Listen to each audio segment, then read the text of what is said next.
السلام علیکم ورحمۃ اللہ وبرکاتہ۔ الحمد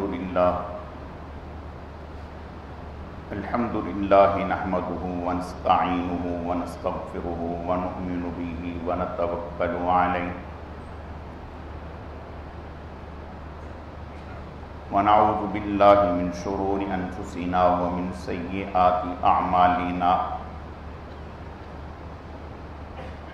من يهده الله فلا مضل له ومن يضلله فلا هادي له، ونشهد أن لا إله إلا الله وحده لا شريك له ولا نظير له ولا مثل له ولا مثال له، ونشهد أن سيدنا وسندنا وشفيعنا ومرشدنا ومولانا وملجانا محمد وبارك وسلم وصلي عليه۔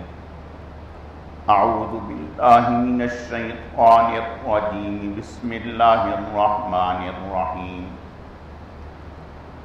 والسابقون الأولون من المهاجرين والأنصار والذين اتبعوهم بإحسان رضي الله عنهم ورضوا عنه،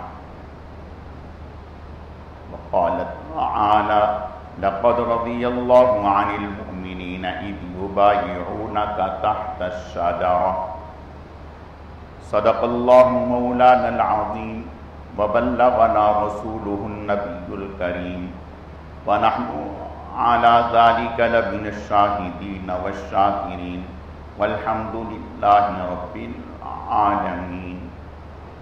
یا رب صل وسلم دائما ابدا على حبیبک خیر الخلق کلہم۔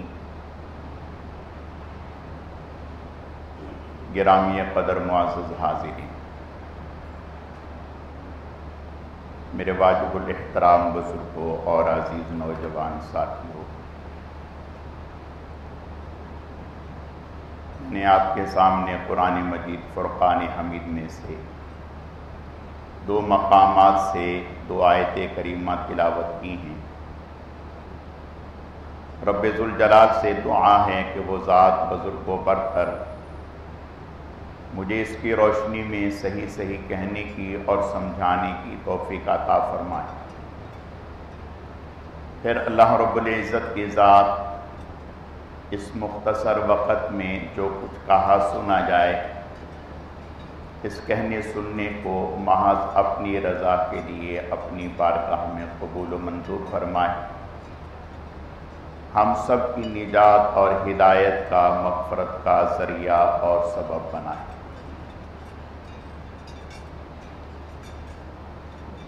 میری آج کی مختصر گزارشات کا موضوع اور عنوان حضرت عثمان ذی النورین رضی اللہ تعالی عنہ کی عظمت اور منقبت ہے۔ یہ عنوان ہے، اسی سے متعلق چند باتیں عرض کرنی ہیں۔ اللہ رب العزت صحیح صحیح کہنے کی، سمجھانے کی، سمجھنے کی، عمل کرنے کی توفیق عطا فرمائے۔ حضرت عثمان رضی اللہ تعالی عنہ، ان کا نام عثمان ہے اور والد کا نام عفان ہے۔ حضرت عثمان رضی اللہ تعالی عنہ آپ صلی اللہ علیہ وسلم کی ہجرت سے 46 سال پہلے پیدا ہوئے، یعنی عام الفیل کے 6 سال حضرت عثمان رضی اللہ تعالی عنہ پیدا ہوئے۔ جب آپ صلی اللہ علیہ وسلم سے بیعت کی، اسلام لائے تو 34 سال کی عمر تھی۔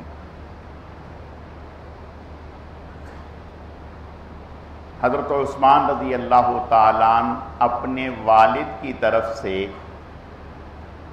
آپ صلی اللہ علیہ وسلم سے 5ویں پشت میں عبد مناف میں جا کر اکٹھے ہو جاتے ہیں۔ حضرت عثمان کے والد کا نام عفان تھا، دادا کا نام ابی العاص تھا، پر دادا کا نام امیہ تھا، اور اس کے بعد جو دادا تھے ان کا نام عبد شمس تھا، پھر ان کے بعد جو تھے وہ عبد مناف تھے۔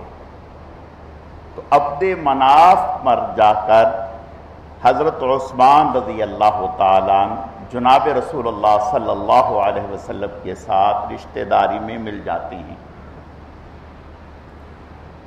حضرت عثمان رضی اللہ تعالیٰ عنہ کی نانی ام حکیم البیضاء یہ جناب رسول اللہ صلی اللہ علیہ وسلم کی سکی پھپھی تھی۔ حضرت عبداللہ جو حضور صلی اللہ علیہ وسلم کے ساتھ آپ کے والد تھے، ان کے ساتھ جڑواں پیدا ہوئی تھی، تو یہ حضور صلی اللہ علیہ وسلم کی سکی پھپھی ہیں، حضرت عثمان رضی اللہ تعالیٰ عنہ کی نانی صاحبہ۔ حضرت عثمان رضی اللہ تعالیٰ عنہ پڑھے لکھے آدمی تھے، اور دور جاہلیت میں اس وقت وہاں بدکاری، زناکاری اس کو عیب نہیں جانا جاتا تھا، یعنی ایسی ایسی جاہلیت کی باتیں ہیں کہ جنہیں زبان پر لاتے ہوئے بھی شرم آتی ہے۔ یعنی لوگ جاہلیت ایسی تھی کہ اپنی عورتوں کو بڑے سردار کے پاس بھیج دیتے تھے اور کہتے تھے کہ تاکہ ہماری نسل میں اچھا لڑکا پیدا ہو جائے، یعنی ایسی جاہلیت تھی۔ اللہ ہماری حفاظت فرما۔ تو حضرت عثمان رضی اللہ تعالیٰ عنہ نے دور جاہلیت میں کبھی زنا کا ارتکاب نہیں کیا۔ زنا تو بہت آگے کی بات ہے۔ حضرت عثمان رضی اللہ تعالیٰ عنہ کی شخصیت میں اگر ہم جھانکیں گے تو کچھ ایسے اوصاف ہیں جو صرف انہی میں ہیں، اوروں میں بھی ہیں، لیکن جس قدر اللہ نے ان میں رکھے ہیں، ایک تو سخاوت، ایک اخلاص، ایک حیا، ایسا تھا کہ جس کی مثال نہیں۔ کبھی چوری نہیں کی، کبھی جھوٹ نہیں بولا، کبھی خیانت نہیں کی،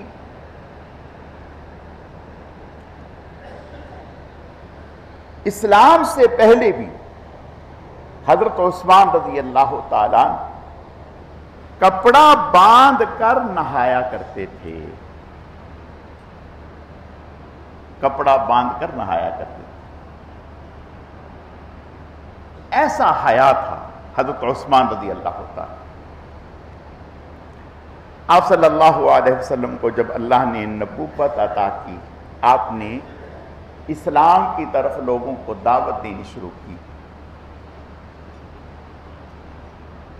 تو مردوں میں سب سے پہلے حضرت ابو بکر صدیق رضی اللہ تعالیٰ آپ پر اسلام لائے، عورتوں میں حضرت خدیجۃ الکبریٰ رضی اللہ تعالیٰ عنہ وہ اسلام لائیں، بچوں میں حضرت علی رضی اللہ تعالیٰ عنہ سب سے پہلے اسلام لائے، غلاموں میں زید بن حارثہ رضی اللہ تعالیٰ عنہ سب سے پہلے اسلام لائے۔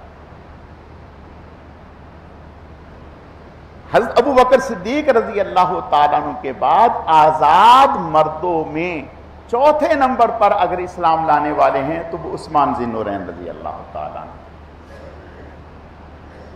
سیدنا صدیق اکبر رضی اللہ تعالیٰ عنہ کے ساتھ حضرت عثمان کا تعلق تھا، دوستی تھی،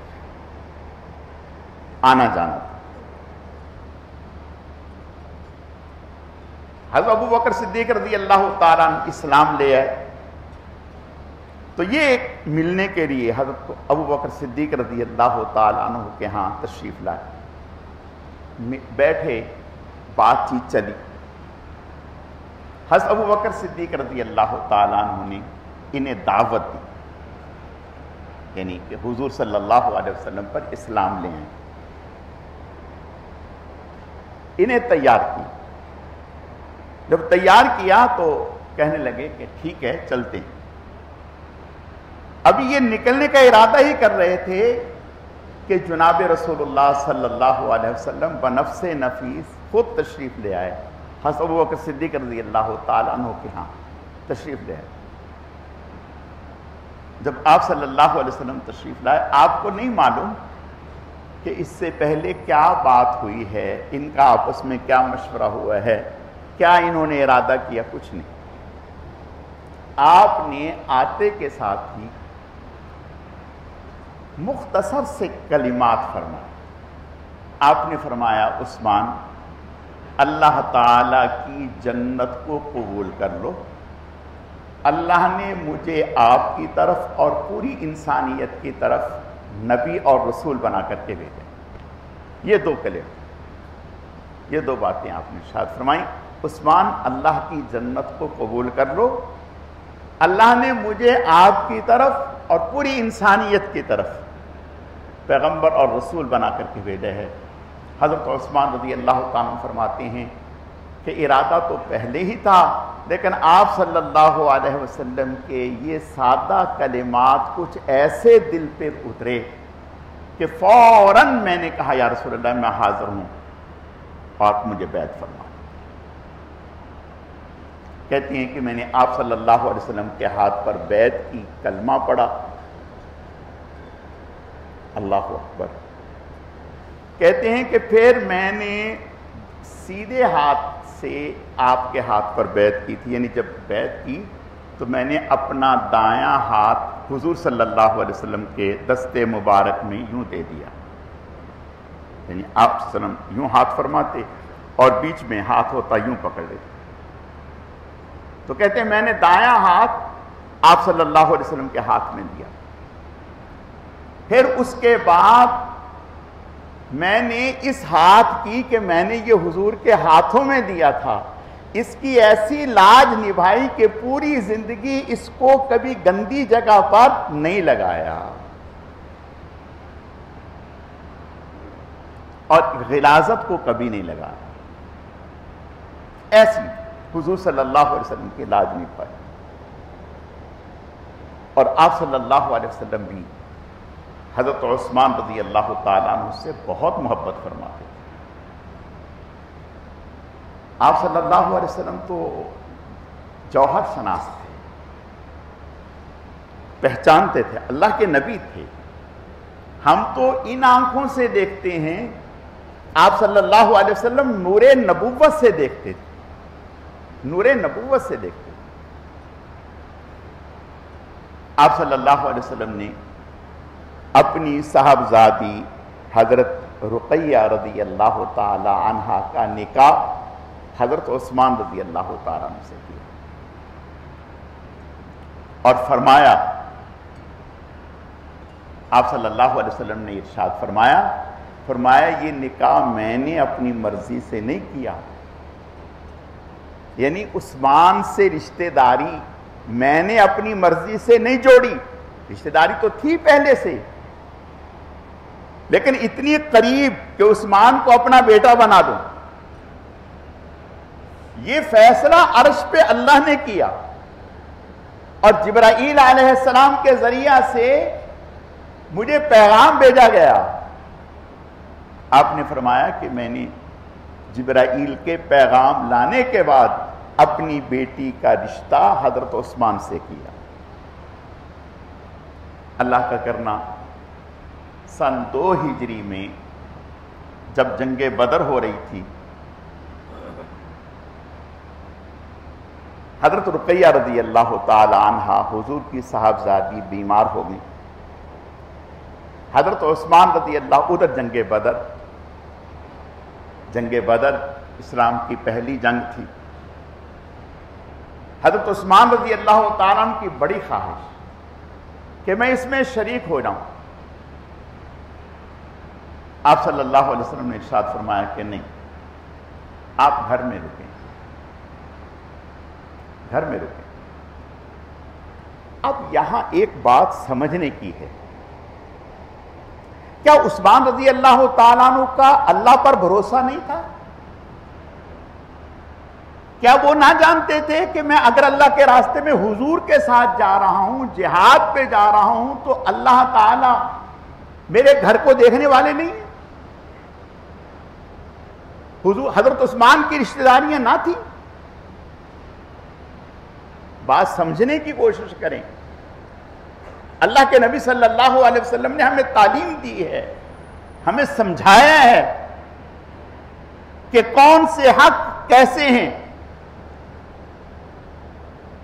جنگ بدر میں شریک ہونا فرض عین نہ تھا.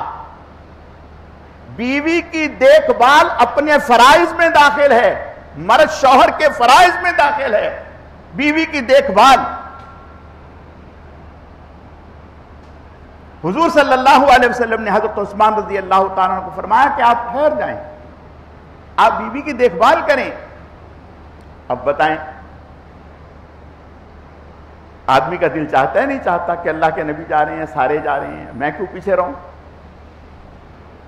پتہ چلا کہ شوق پورا کرنے کا نام دین نہیں ہے، سمجھ کر چلنے کا نام دین ہے.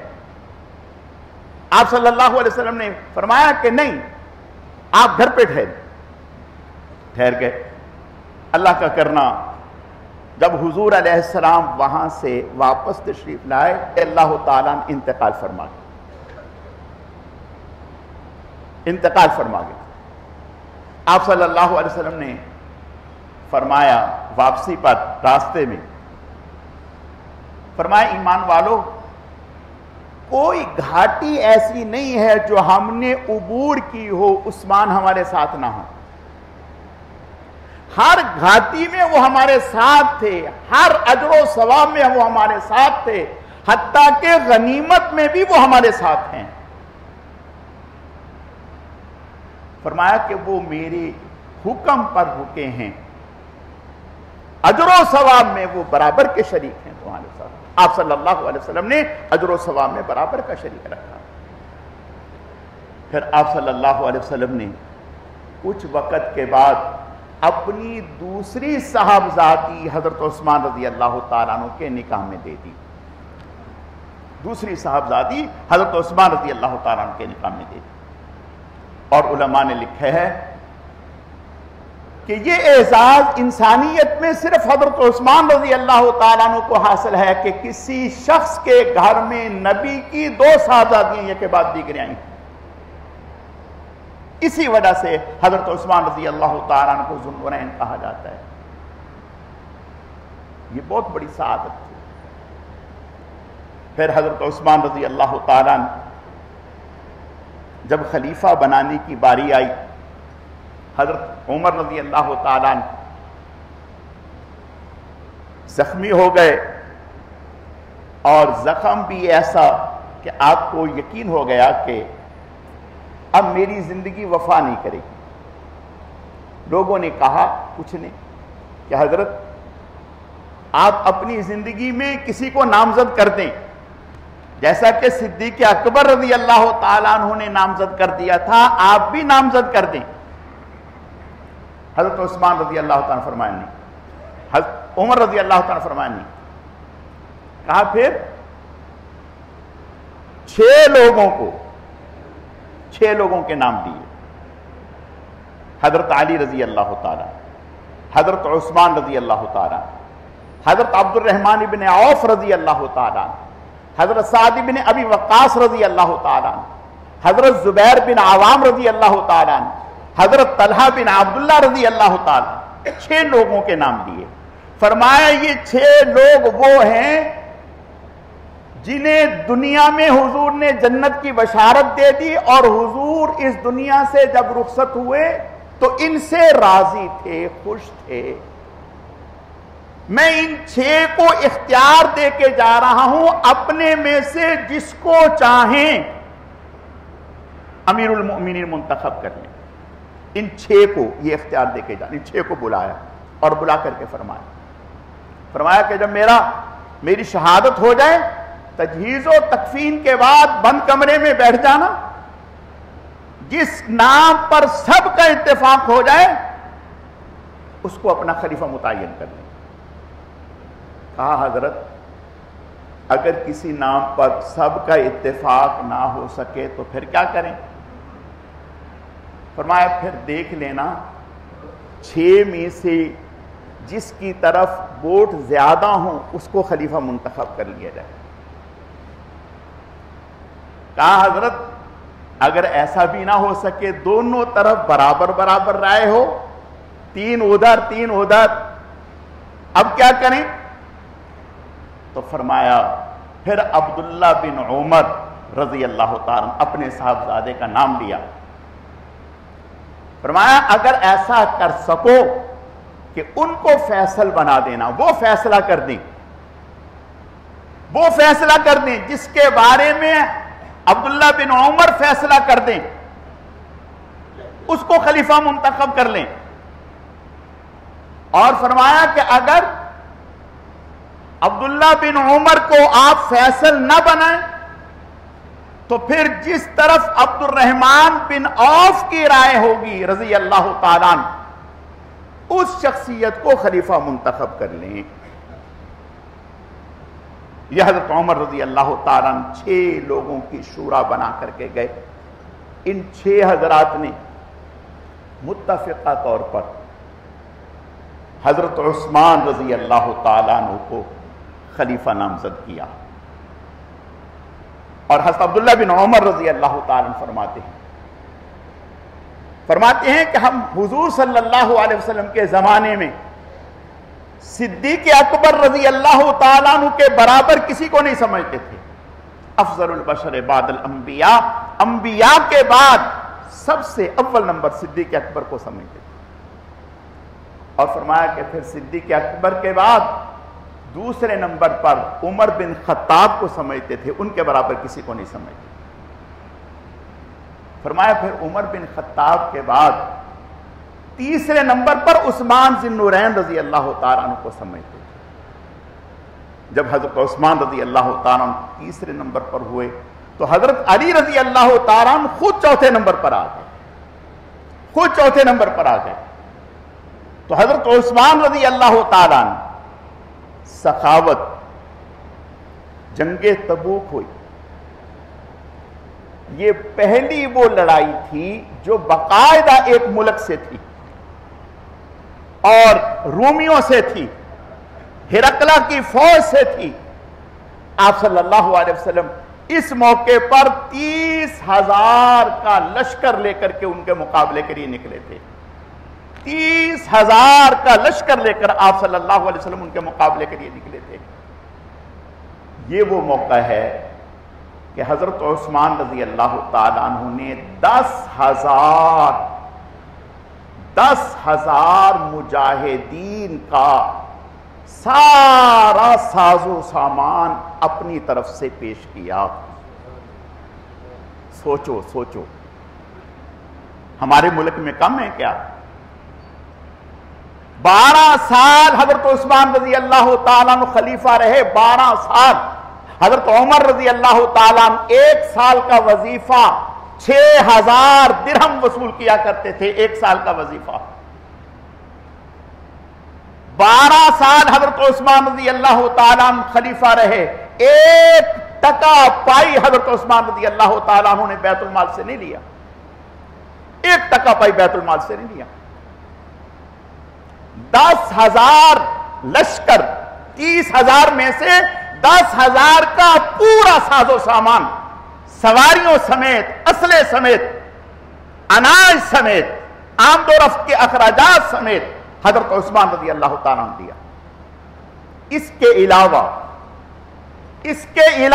1,000 اونٹ دیے، اس کے علاوہ 70 گھوڑے دیے، 1,000 دینار دیا، جو آپ صلی اللہ علیہ وسلم اپنی گود میں منبر پر لے کر کے بیٹھے اور یوں اچھال رہے ہیں اور فرما رہے ہیں ما ضر ما عمل بعد اليوم، آج کے بعد عثمان جو مرضی کر لے جنتی ہے، کوئی بدعملی عثمان کا بال بھی بھیگا نہیں کر سکتی۔ ایسا چہرہ خوشی سے چمک رہا تھا جس کی مثال نہیں ہے، جس کی مثال نہیں۔ سوچیں، ہم سوچیں، یہ وہ شخصیات تھے کہ جن کا مقابلہ مثال نہیں ہے، مثال نہیں ہے۔ آپ صلی اللہ علیہ وسلم سے بڑا باحیا کون تھا؟ آپ سے بڑا باحیا کون تھا؟ صحابہ اکرام رضوان اللہ علیہم اجمعین فرماتے ہیں کہ حضور صلی اللہ علیہ وسلم کے حیا کا یہ عالم تھا کہ جیسے کنواری لڑکی جس کی ابھی شادی نہیں ہوئی اس کے اندر حیا ہوتا ہے، آپ صلی اللہ علیہ وسلم کا اس سے بھی زیادہ حیا تھا، اس سے بھی زیادہ آپ صلی اللہ علیہ وسلم باحیا تھا۔ آپ صلی اللہ علیہ وسلم اپنے گھر میں بے تکلفی سے تشریف فرمائے، لیٹے ہوئے، حضرت عائشہ صدیقہ رضی اللہ تعالی عنہا کے ہاں اچانک دروازے پر دستک ہوئی، پوچھا، پوچھوایا کون؟ کہا وہ بکر، فرمایا آنے دو، بلوا لیا، لیٹے رہے۔ پھر دستک ہوئی، پوچھا کون؟ فرمایا عمر، فرمایا آنے دو، آنے دو، بیٹھ۔ پھر دستک ہوئی، یہ حضرات چلے گئے، پھر دستک ہوئی، آپ صلی اللہ علیہ وسلم نے فرمایا، پوچھوایا کون؟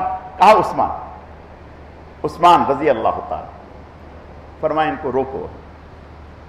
آپ اٹھ کے بیٹھ گئے، اٹھ کے بیٹھ گئے، پنڈلیاں ڈھک لی، پنڈلیاں ڈھک لی، کپڑا بالکل ٹھیک کر لیا، ٹھیک سے بیٹھ گئے۔ اب حضرت عثمان رضی اللہ تعالی بیٹھے رہے، بات چیت ہوئی، تشریف لے گئے۔ حضرت عائشہ صدیقہ رضی اللہ تعالی عنہ جھانک رہی، کہا یا رسول اللہ آج تو عجیب دیکھا۔ کہا کیا دیکھا؟ کہا ابا جان آئے تو آپ ویسے ہی لیٹے رہے، عمر آئے آپ ویسے ہی لیٹے رہے، عثمان ذی النورین آئے تو آپ نے بڑا اہتمام کیا۔ اللہ اکبر! ایک بات یاد رکھو، میں اور آپ بات کرتے ہیں تو مبالغہ کر جاتے ہیں بعض دفعہ، نبی کی بات صداقت پر محمول ہوتی ہے، بالکل صداقت پر محمول۔ نبی کی بات میں وہ چیز نہیں ہوتی جو میں اور آپ کہہ جاتے ہیں۔ حضور علیہ السلام نے فرمایا عائشہ تم کیا جانتی ہو، یہ تو وہ شخص تھا جس سے اللہ کے فرشتے آسمانوں پر حیا کرتے ہیں، میں محمد اس سے کیسے حیا نہ کرتا۔ آپ نے فرمایا اگر میں ایسا نہ کرتا تو عثمان اپنی بات ہی نہ کر سکتا اور یوں بیٹھا رہتا۔ تو سوچو، جس سے اللہ کے فرشتے حیا کریں، خود رسول اللہ حیا کریں، آج کتنی بڑی بد نصیبی ہوگی کہ ہمیں حیا نہ آئے، ہمیں حیا نہ آئے۔ توبہ، اللہ ہماری حفاظت فرمائے۔ عثمان رضی اللہ تعالیٰ تو ہمارے محسن ہیں، محسن۔ مدینہ منورہ میں لوگوں کے لیے پینے کا پانی نہ تھا، یہودی کے پاس تھا، ہجرت کر کے آئے، یہودی کے پاس پانی ہے، مسلمانوں کے پاس تھا نہیں، پریشان ہیں اور خرید کے پی رہے ہیں۔ آپ صلی اللہ علیہ وسلم نے جب تکلیف کو دیکھا فرمایا میں اس کے لیے جنت کی ضمانت دیتا ہوں جو مسلمانوں کے لیے ایک یکمہ خرید کر کے وقف کر دے۔ حضرت عثمان رضی اللہ تعالیٰ عنہ کھڑے ہوئے، 12,000 درہم کا کنواں، پورا نہیں، یہودی چلاک تھا، اس نے کہا آدھا دوں گا۔ آپ نے فرمایا ٹھیک ہے، آدھا کنواں 12,000 درہم میں حضرت عثمان رضی اللہ تعالیٰ عنہ خریدا اور خرید کر کے سب کے لیے وقف کر دیا۔ کہا مسلمان بھی پئیں، یہودی بھی پئیں، کافر بھی پئیں۔ اب وہ یہودی تھا، وہ پیسوں کے ساتھ بیچتا تھا، یہودیوں کو بھی پیسے کے ساتھ بیچتا تھا۔ اب سارے لوگوں نے یہ کیا کہ جس دن حضرت عثمان رضی اللہ تعالیٰ عنہ کی باری ہوتی اس دن پانی بھر کر کے لیتے، بھر کے رکھ لیتے، یہودی بھی مسلمان بھی۔ جس دن اس کی باری ہوتی کوئی آتا ہی نہ۔ اب زچ ہو گیا، کہنے لگا کہ باقی بھی لے لو، باقی بھی لے لو۔ 8,000 درہم کا باقی جو تھا وہ بھی حضرت عثمان رضی اللہ تعالیٰ عنہ خرید کر کے وقف کر دیا، وقف کر دیا۔ مسجد میں جگہ تنگ پڑی، آپ نے فرمایا مسجد تنگ ہو رہی ہے، اس کو کشادہ کرنا ہے، جو ملحقہ جگہ ہے کوئی خرید کر کے دے دے، میں اس کو جنت کی ضمانت دیتا ہوں۔ اللہ اکبر۔ حضرت عثمان رضی اللہ تعالیٰ اکیلے وہ جگہ خرید کر کے وقف کر دی۔ میں اور آج 1400 سال سے امت وہاں نماز پڑھ رہی ہے، ثواب کن کو جا رہا ہے؟ تو میرے عزیزو، یہ ہمارے بڑے ہیں، ان سے ہمیں دین ملا، اور یہ سخاوت کا یہ عالم اور پڑھنے پڑھانے کا یہ عالم تھا کہ قرآن ایک رات میں قرآن ختم کرتے تھے، ایک رات میں قرآن ختم کرتے تھے، پوری پوری رات مصلی پر کھڑے رہتے، پوری پوری رات مصلی پر کھڑے رہتے، اور اس قدر گریہ وزاری تھا کہ روتے رہتے تھے، اور جب قبر کا ذکر آتا تو بہت زیادہ روتے۔ پوچھا کیوں؟ کہا کہ حضور علیہ السلام نے فرمایا کہ یہ آخرت کی منزلوں میں پہلی منزل ہے، اگر اس میں کامیابی تو آگے کامیابی ہے۔ اور جہاد کا عالم یہ تھا۔ حضرت عثمان رضی اللہ تعالیٰ عنہ مدینہ کے قریب ایک چراگاہ بنائی، ربضہ چھاونی تھی، چراگاہ جس میں جانور، جہاد کے جانور رکھے جاتے تھے، 10 میل لمبی، 10 میل چوڑی، 60 سے 70 ہزار گھوڑے، اونٹ وہاں ہر وقت تیار رہتے تھے، چرتے رہتے تھے۔ ایسی 10 چھاونیاں حضرت عثمان رضی اللہ تعالیٰ عنہ نے بنوائی۔ 42 لاکھ مربع میل پر حضرت عثمان رضی اللہ تعالیٰ عنہ کے دور خلافت میں اسلام کا پرچم لہرایا، 42 لاکھ مربع میل پر۔ 28 ہجری میں حضرت امیر معاویہ رضی اللہ تعالیٰ عنہ نے حضرت عثمان رضی اللہ تعالیٰ عنہ سے اجازت مانگی کہ ہمیں اجازت دیں ہم یورپ کے خلاف جہاد کریں، ساحلی پٹی میں، سمندر میں نکل کر۔ انہوں نے کہا کہ بھائی اس کے لیے تو بحری بیڑوں کی ضرورت ہے، کہا کہ یہ ہم تیار کریں گے۔ کہا ٹھیک ہے۔ حضرت امیر معاویہ رضی اللہ تعالیٰ عنہ نے 40,000 افراد صرف اس جہاز سازی کے لیے بھرتی کیا، 40,000 جہاز۔